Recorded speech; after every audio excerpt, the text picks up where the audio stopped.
Halo, Assalamualaikum warahmatullahi wabarakatuh. Berjumpa kembali bersama channel Guru Hebat, channel yang membahas tentang pendidikan dan juga pengetahuan.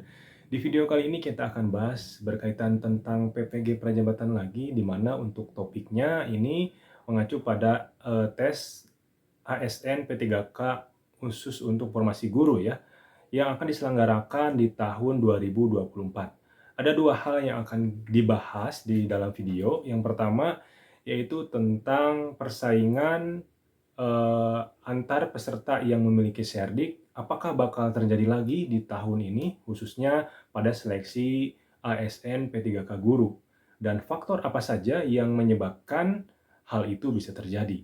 Nanti kita akan bahas di video kali ini. Tapi sebelumnya, teman-teman, bagi yang belum subscribe channel ini, segera di-subscribe, di-like, dan juga di-komen agar membantu channel ini semakin berkembang. Tanpa berlama-lama lagi, kita langsung saja saksikan video kali ini. Baik teman-teman, sebelum kita jelaskan dua hal yang tadi disampaikan di awal video, kita jelaskan dulu tentang roadmap PPG Prajabatan. Ini saya buat berdasarkan pengalaman PPG Prajabatan tahun 2022. Jadi bagi teman-teman yang sekarang sedang melakukan perkuliahan PPG Prajabatan, ini info yang sangat penting. Maupun teman-teman yang mau tes ya, nanti di tahun ini ada pembukaan juga untuk tes PPG Prajabatan. Jadi saya jelaskan dari awal dimulainya PPG Prajabatan. Nah, di sini dari awal dimulainya program PPG Prajabatan model baru ini, program ini pertama dibuka itu tahun 2022 ya. Jadi ini menghasilkan dua angkatan, angkatan pertama atau gelombang 1 dan gelombang yang kedua gitu. Terus target dari program ini adalah guru-guru muda dan juga fresh graduate gitu ya.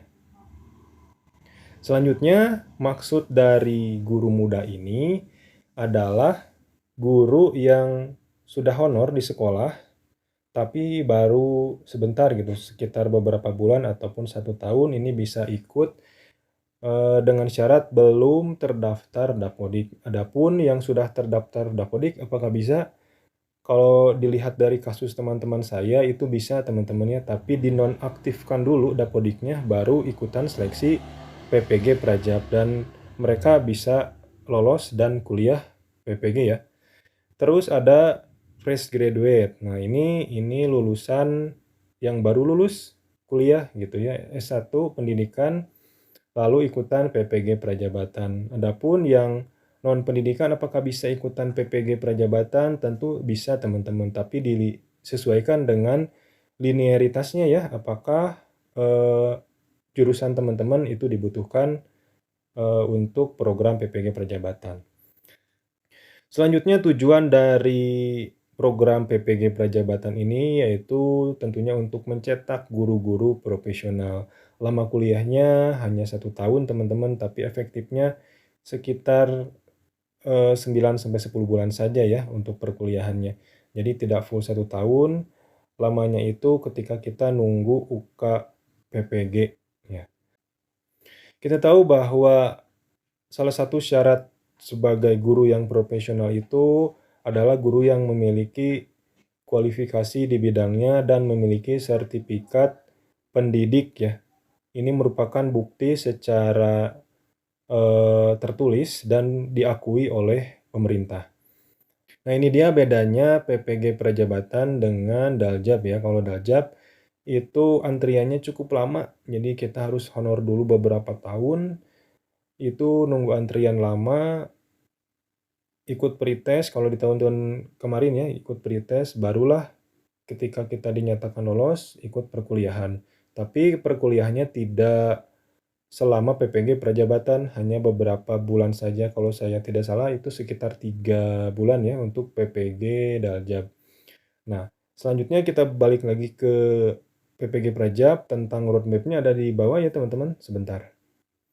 Selanjutnya kita jelaskan tentang ini. Jadi pada awalnya lulusan PPG Prajabatan itu diproyeksikan untuk mengisi guru yang pensiun, tentunya guru-guru ASN ya. Tapi syaratnya itu harus mengabdi dulu selama 2 tahun melalui fakta integritas yang telah kita buat.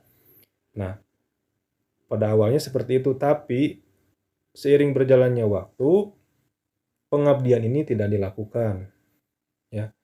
Karena pemerintah daerah tentu harus mengeluarkan anggaran yang lebih dengan pengabdian 2 tahun oleh lulusan PPG Prajabatan ini, sehingga tidak semua Pemda itu sanggup untuk menerima lulusan PPG Prajabatan ketika itu.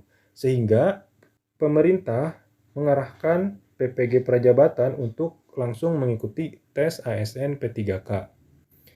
Ketika mengikuti tes ini, karena di awal perekrutan itu kan memang akan adanya pengabdian ya, dan itu sesuai domisili. Ternyata kita langsung diarahkan untuk ikutan tes, dan di sana kita tercantum sebagai pelamar umum atau prioritas keempat gitu ya. Selanjutnya, ketika itu lulusan PPG diminta untuk memilih formasi guru. Nah, memilih formasi guru yang ada di domisilinya gitu. Tapi ada kendala teman-teman, yaitu formasi di domisili itu terbatas gitu. Itu kenapa bisa terjadi nanti kita jelaskan ya. Nah, untuk mengatasi ini akhirnya pemerintah membuat surat keputusan tentang linearitas jurusan. Jadi misalkan jurusan A ya. Jurusan A itu bisa mengisi formasi A, tetap A gitu ya, B atau C. Jadi contohnya saya waktu itu jurusan biologi bisa mengajar PGSD, TIK, dan juga guru prakarya. Jadi kita bisa memilih selain mata pelajaran biologi. Karena waktu itu biologi tidak ada formasi, jadi kita diarahkan untuk memilih formasi yang lain. Dan di sanalah awal mula terjadinya berebut formasi antar pemilik serdik gitu ya teman-teman. Sehingga apa dampaknya? Dampaknya ada lulusan yang tidak lulus ASN dan ada yang lulus gitu. Jadi kalau misalkan kita simpulkan bahwa faktor persaingan serdik itu bisa terjadi karena 3 hal. Yang pertama, formasi guru sesuai domisili sedikit sehingga terjadilah persaingan antar serdik memperebutkan formasi di daerahnya. Yang kedua, banyak lulusan PPG yang tidak mau ambil formasi di luar domisili. Sebetulnya ini tergantung dari alasan pribadinya ya.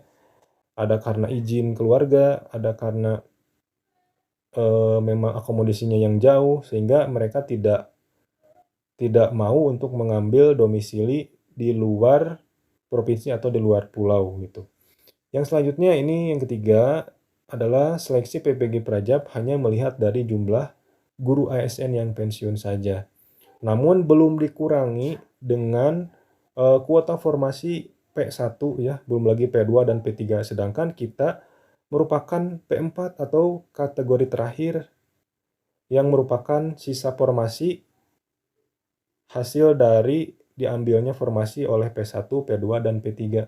Harusnya perekrutan itu dilihat juga dari kebutuhan P4, tidak hanya melihat guru-guru yang telah pensiun saja gitu. Selanjutnya, apakah persaingan serdik pada seleksi ASN tahun 2024 akan terjadi lagi?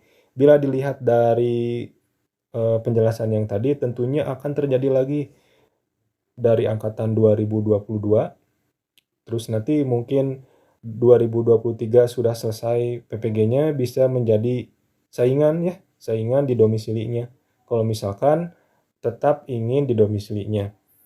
Khususnya untuk Pulau Jawa teman-teman ini sudah banyak sekali ya formasinya. Sudah penuh sebetulnya. Tapi tentunya itu pilihan teman-teman apakah akan ikut bersaing kembali ataupun bisa mencari kesempatan di tempat yang lain. Itu menjadi pilihan pribadinya. Mudah-mudahan bisa menjadi pilihan terbaik teman-teman. Nah, mungkin itu bayangan dari saya agar teman-teman bisa menentukan nanti ketika seleksi P3K itu akan seperti apa dan akan mengambil formasi di mana. Itu saja mungkin, untuk video kali ini, mudah-mudahan video ini bermanfaat teman-teman. Terima kasih yang telah menonton video ini dari awal hingga akhir. Saya tutup video ini. Wassalamualaikum warahmatullahi wabarakatuh.